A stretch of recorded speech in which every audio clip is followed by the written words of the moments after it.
Hello, dear, and welcome back to Timeless Wisdom. Have you ever found yourself pausing before saying yes to a visit these days? There was probably a season in your life when your calendar was overflowing. Luncheons, birthday parties, church get-togethers, family dinners. It seemed like you were always in motion, connecting with friends, checking in on neighbours, and making it to every grandchild's recital or game. Back then, all that activity felt so normal that you barely noticed how much energy it really took. But now, things are different. Maybe you no longer feel that same pull to go out. Sometimes you might even feel a little guilty for wanting to stay home, or wonder if it means something is wrong with you. Let me tell you from the heart, you're not alone, and there's nothing wrong with you. In fact, what you're feeling is more common than most people realize, and it's perfectly okay. As we get older, it's natural for our priorities to shift. We start to value our time and energy differently. Peace and comfort become more important, and that sometimes means we choose to stay in rather than keep up with every social invitation. It doesn't mean we've stopped caring about others. It simply means we're starting to care more about the things that truly matter to us now. So if you find yourself hesitating before making the rounds or saying yes to every invitation, know that you're honouring your own needs. This stage of life is about cherishing what brings you real joy and contentment, and that's something to celebrate, not feel guilty about. So today, let's talk honestly, woman to woman, about why visiting others just isn't the same anymore and why that's not a bad thing. In fact, it can be one of the healthiest, most empowering choices you make. Let's begin with what I believe is the heart of it all, your energy. When we were younger, energy felt like it was always there. You could hop in the car, run errands, chat for hours, swing by someone's house just because. But now, even if you're in good health, you've probably noticed that your energy comes in shorter bursts. It needs protecting. You've earned the right to be more selective about where it goes. Think about this. How many times have you said yes to a visit out of habit, only to come home completely drained? You smiled, you nodded, you made conversation, but somewhere inside you were counting the minutes. And not because you're unkind or antisocial, far from it, you were simply running on empty.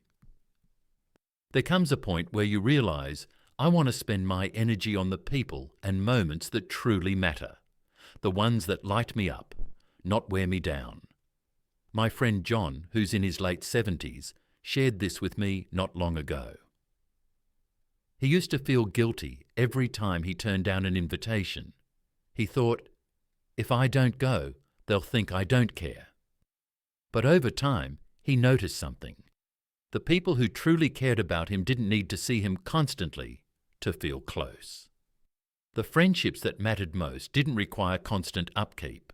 When they did get together, it was meaningful, not forced, and he felt better for it. This is not about isolating yourself. It's about preserving your energy for the connections that give back, not just take. You don't need to visit 5 people a week to prove you're a good friend, or mother, or sister.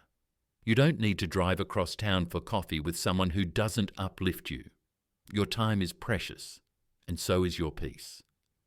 And speaking of peace, let's talk about the second reason many older adults choose not to visit as much, the need to avoid unnecessary stress and drama. When we're younger, we often tolerate a lot more than we should. Gossip, criticism, subtle digs, old arguments that resurface every time we're in the same room. We bite our tongues, we tell ourselves to be polite, to keep the peace. But the older we get, the more we realize our peace is worth protecting.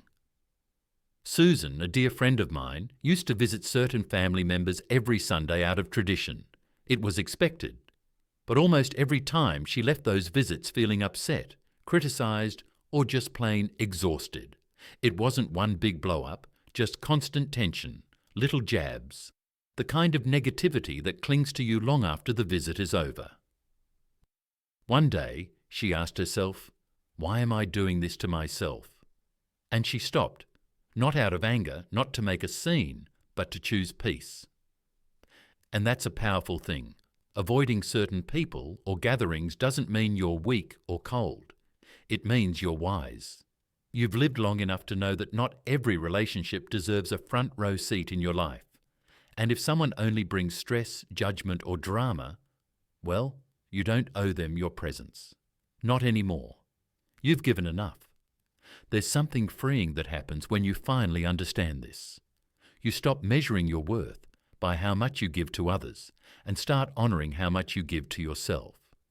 Your emotional well-being matters just as much as anyone else's comfort, probably more. And maybe the most surprising part of all this is realising how good it feels to be home. That's the third reason visits become less frequent as we age, because we start to feel so deeply connected to our own space. Your home becomes your sanctuary, your soft place to land. It's not that you don't want to see people, it's just that being home feels so right. There's something so comforting about drinking coffee from your favourite mug, sitting in your own chair, being surrounded by familiar photos, books, blankets, scents. You've spent years making this space yours. Why wouldn't you want to enjoy it? Mike, a widower I know from church, used to force himself to get out several times a week. He thought staying social was what he was supposed to do, but every time he visited someone else's house, he felt unsettled. It wasn't anything they did, it just wasn't home. One day he said, "I realised I didn't have to go anywhere to be content. I could invite people into my world instead of constantly stepping into theirs. And that changed everything." Now, instead of driving across town for a noisy gathering, he invites one or two close friends over for coffee in the backyard. They sit, they talk, they laugh, and when they leave, he's still surrounded by the quiet beauty of his own home. No long drives, no social hangovers, just peace. You see, this isn't about closing yourself off. It's about creating a life that feels like yours again, one that honours your energy, protects your peace, and lets you enjoy the sanctuary you've built. So if you've ever found yourself hesitating before visiting someone, wondering if it's worth the energy, you're not alone, and you're not wrong for feeling that way. You're evolving, you're growing, and you're finally learning to put yourself first, not out of selfishness, but out of deep, earned wisdom. Let's keep going. There's more to explore here, more truths that might help you breathe a little easier and smile a little softer the next time someone asks why you don't go visiting like you used to.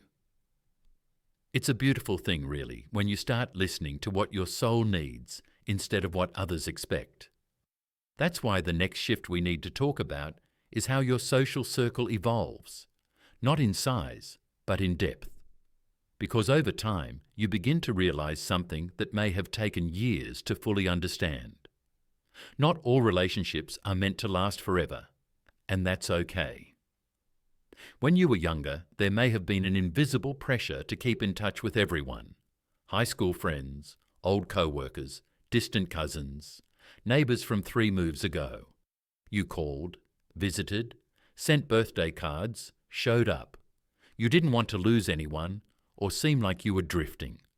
But somewhere along the way, you start to see the truth. Just because someone was part of your past doesn't mean they need to be part of your present. Linda, who just turned 68, said something so wise in our book club the other day. She said, "I used to think friendship meant always being there all the time, but now I realize it's about being there when it counts." And I couldn't agree more. Some friendships ask you to keep performing, always checking in, always proving your loyalty, always giving more than you get. But the ones that feel effortless, the ones that allow you to be yourself even in silence, those are the ones worth holding on to. You begin to value quality over quantity. Fewer voices in your life, but more harmony. Less catching up, more deep connection. You stop trying to be everything to everyone, and you start showing up more fully for the people who truly see you. It's like pruning a garden, not to destroy it, but to let it thrive. You remove the overgrowth, the clutter, the relationships that weigh you down, and what's left is something more beautiful, more alive. You create space for the kind of friendships that nourish your spirit instead of draining it. That, my friend, is sacred. Now let's talk about something that often happens quietly, without us even realizing it. As you age, your entire outlook on life begins to shift. The things that used to matter so much, being invited, being seen, staying connected, start to lose their grip. And it's not because you're withdrawing, it's because you're waking up. You start asking different questions. What brings me peace? What do I want to experience with the time I have left? What makes me feel alive and grounded and free? These questions have power, and often the answers don't include busy social calendars or constant visits. They include stillness, reflection, purpose. David, a retired firefighter I know, spent most of his life on the go. He was always out doing something, volunteering, organising events, checking in on everyone, but after turning 70, something changed. He told me, "I realised I've been spending so much time showing up for others that I forgot how to show up for myself." So he pulled back, not from people, but from pressure. He started spending time walking through nature trails, reading books that had sat untouched for years, sitting on his porch with a cup of tea, and letting the wind do the talking. And in that stillness, he found something that no crowded room had ever given him: clarity, a sense of who he was without all the noise. And you know what? The people who loved him didn't disappear. They respected his shift. They met him where he was, because real connection isn't measured in the number of visits. It's measured in how deeply we honour one another's growth. That's the thing many people forget as they age. This stage of life isn't about fading into the background. It's about finally stepping into your own rhythm, living more by intention, less by habit. Visiting less doesn't mean you've stopped caring. It means you're choosing how to care in a way that actually aligns with who you are. Now, sometimes that care looks like writing a letter instead of driving across town. Sometimes it's a phone call in the sunshine instead of sitting at a noisy dinner table. And sometimes, let's be honest, it's choosing not to go at all and instead curling up in your favourite chair with your dog, or your knitting, or your quiet thoughts. That too is an act of love. You see, when we stop performing and start reflecting, everything becomes clearer. You look at your calendar and you ask not, "Who do I have to see?" but, "Where will my heart feel most at peace?" That's not selfish. That's self-respect. That's wisdom earned through decades of giving and growing, and learning when to say yes and when to say no. And maybe one of the most powerful lessons of all is this: real friendships don't need frequent maintenance to stay strong. The most lasting bonds don't come from constant visits or endless small talk. They come from trust, understanding, shared history, and a deep, unshakable respect for each other's space. Carol, a lifelong friend of mine, once said, "The best friends are the ones you don't have to explain yourself to." And it's true. She and I have gone months without talking, especially during the busy or difficult seasons. But when we do reconnect, it's like no time has passed. We pick up right where we left off. Not because we've been in each other's faces every week, but because we're in each other's hearts. Always. You probably have a few people like that in your life. Think about them. The ones you don't see often. But when you do, it's warm and easy and honest. Those are the friendships that will carry you forward, and the best part, they don't come with guilt. They don't demand more than you can give. They understand that life changes and love adapts. So the next time someone tries to make you feel bad for not visiting more, take a breath, smile, and remember, you're not less loving, you're simply more aware. You're making room for the kind of life that feels right to you now, not the one that was right 30 years ago. And that's a beautiful thing, a strong thing, a wise and necessary shift. There's something incredibly freeing about living life on your own terms, especially at this stage. You've earned that freedom through decades of showing up, giving, supporting, sacrificing. And now, slowly but surely, you begin to realize you don't need to prove your love or loyalty through constant presence. The people who truly matter already know your heart. The beauty of this chapter in life is that it invites you to stop rushing and start listening. Listening to what your body needs. Listening to the quiet tug of your own intuition. Listening to the way your heart feels after certain visits. And the way it feels when you say no. That's not avoidance, that's awareness. And sometimes that awareness leads you right back home, not just physically, but emotionally, back to yourself. There's a rhythm to life after 60 that's slower, yes, but richer too, full of intentional moments, simple pleasures, deeper meaning. And a big part of that rhythm is learning to say yes only to what truly matters. There's no shame in choosing quiet, no guilt in choosing stillness. For many older women, solitude becomes not a punishment, but a gift, a sacred space for reflection, healing, growth. You finally have the time to think about your own dreams, not just everyone else's needs. You're no longer chasing approval or invitation. You're grounded, rooted, and in that groundedness, you get to redefine what connection looks like for you. Connection doesn't always mean driving to someone's house and sitting through small talk. It doesn't always mean being physically present at every event, every dinner, every gathering. Sometimes connection looks like sending a thoughtful message, a prayer, a memory shared in a letter, a homemade pie left at someone's doorstep. You don't stop caring, you just start caring in quieter, more personal ways. And when someone truly loves you, they'll understand that. They won't measure your affection by how often your car is parked in their driveway. They'll feel it in how you speak to them, how you think of them, how you show up when it really matters. You know, earlier this year I was talking with a woman named Mary. She's 72 and recently lost her husband. For months, people kept encouraging her to get out more, to fill her calendar with visits and activities. But she told me, I'm not lonely, I'm finally getting to know myself and I like her. Isn't that beautiful? She wasn't isolating. She was healing. She was choosing herself. And that's not just okay. That's sacred.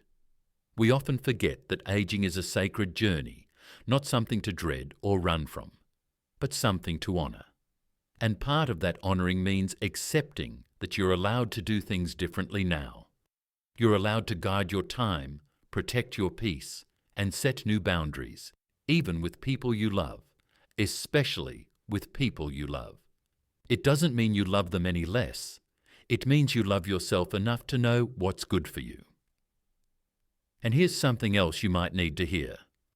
If someone tries to guilt you into visiting more, calls you selfish, or says you've changed, they're right. You have changed, and that's a good thing. You've grown, you've learned, you've stepped into a wiser version of yourself. You no longer say yes just to keep the peace. You say yes because it aligns with your heart, and that's what real peace looks like. Sometimes the bravest thing you can do is say no without an apology. No to chaos, no to shallow conversations, no to long drives that leave you aching and depleted, and yes to you. Yes to what nourishes your soul.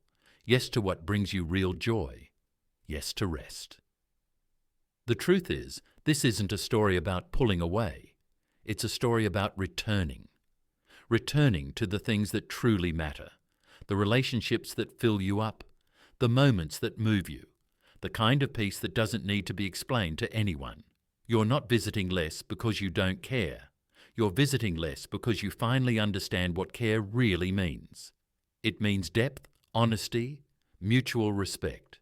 It means not just showing up in a room, but showing up in spirit, with presence, with love, with authenticity. And when you live from that place, when you release the guilt, the pressure, the old expectations, you open the door to a different kind of life. A softer life, a fuller one where every yes is wholehearted and every no is freeing. So if you've been feeling guilty lately for saying no to visits, for spending more time alone. For choosing calm over chaos, let this be your permission slip. You're not doing anything wrong. You're doing something beautiful. You're listening to yourself, and that's one of the greatest gifts of growing older: the clarity to know what you want and the courage to choose it. Leave behind the idea that your value is tied to how much you give to others. Your value is in who you are, not how often you show up. The people who matter will understand that, and the ones who don't, maybe they were only meant to walk with you for part of your journey. Let them go with love, and walk forward with grace. You are not alone in this. So many women your age are feeling the exact same things, but they may not have had the words to express it. If this message touched your heart or made you reflect, we'd love to hear from you. Take a moment to share in the comments. What's something you've discovered about yourself in this chapter of life? Is there a new source of peace or joy that you never expected to find? Your experiences and insights can inspire others in our community as well. If you found this video helpful, please click the like button and consider sharing it with someone who might need a little comfort or encouragement today. And don't forget to subscribe to our channel, Timeless Wisdom, so you never miss out on new videos full of support and positivity just for you. We're here to walk this journey with you, to uplift, support, and celebrate every story and every voice. You matter so much, and your journey is important. Here's to living each day with gentleness, strength, and the courage to honor yourself at any age. Thank you for spending your time with us, and we look forward to connecting again in our next video. Take care and keep shining, because you are truly valued.